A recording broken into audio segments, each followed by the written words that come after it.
In order to start using Edpuzzle, you just want to go to edpuzzle.com.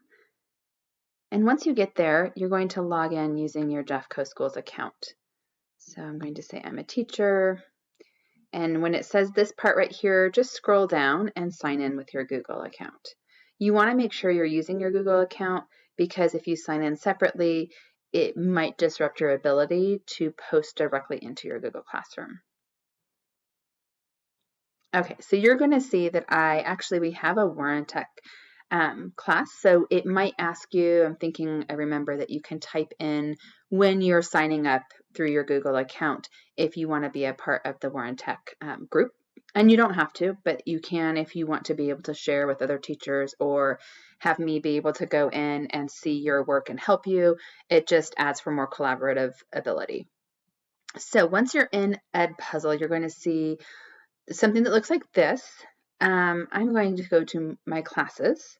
So this is an example of an assignment I did last year, and I wanted to load all of my students. It was for a criminal justice class. So I can add any of my Google Classroom classes by clicking this, Add New Class. So I go to that, and then it's going to upload all of my classes. So I can check any of the classes that I'd like to add. When I check on that, it will add them to my classes. Okay, I'm going to go back to my content and show you some of the ways you can utilize Edpuzzle. So there are going to be just hundreds and hundreds of videos that teachers have created. You could use any of them. So I just found one that we can use that someone has obviously recently created. And this would be an example of taking a screenshot of your Google Slides presentation or a PowerPoint presentation, and then embedding questions. So this is a great way that you can, and I will show you how to do in another video, a screencast-o-matic, which will record your screen, and then you can record yourself talking and giving your presentation. And so as you can see, this is just a presentation where someone has gone through and they have embedded questions. So instead of asking your students questions in class, you can ask them through this to check for understanding, make sure they understand. So you can see these gray dots down here.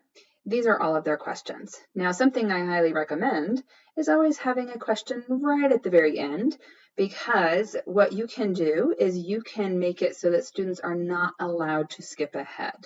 So for example, there's a break from here to here, and maybe that student doesn't want to listen to you talk from here to here. It makes it so that they have to. They can't fast forward. They can't jump to the next question. They actually have to listen to it. Now, I'm not saying they're not going to like walk away and go to the refrigerator while you're working on this, but it does force them to listen to it before they answer that question. So I recommend having one at the end so that it forces them to watch until the very end. So say I'm going to use this particular video. I can make a copy of it. So I'm going to make a copy of this video. And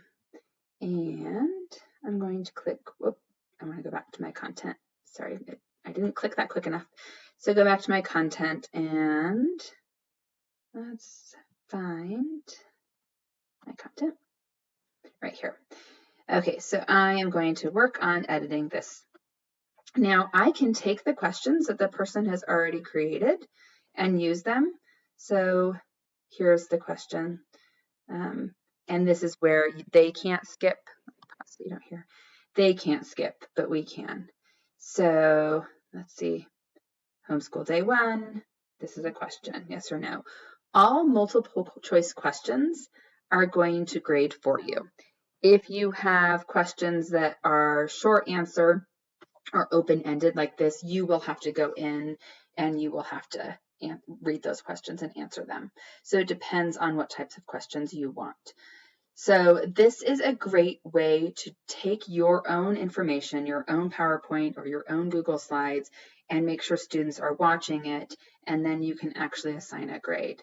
In the gradebook, you will see, so I'm just up here in gradebook, you will see assignments pull up in here, and over here you will see, your classes.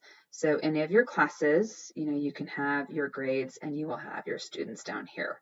So this was another teacher friend of mine that I had joined so I could demonstrate what it looks like. So your whole class grades will show up here. And then I'm not sure, exporting to Gradebook. I'm not positive.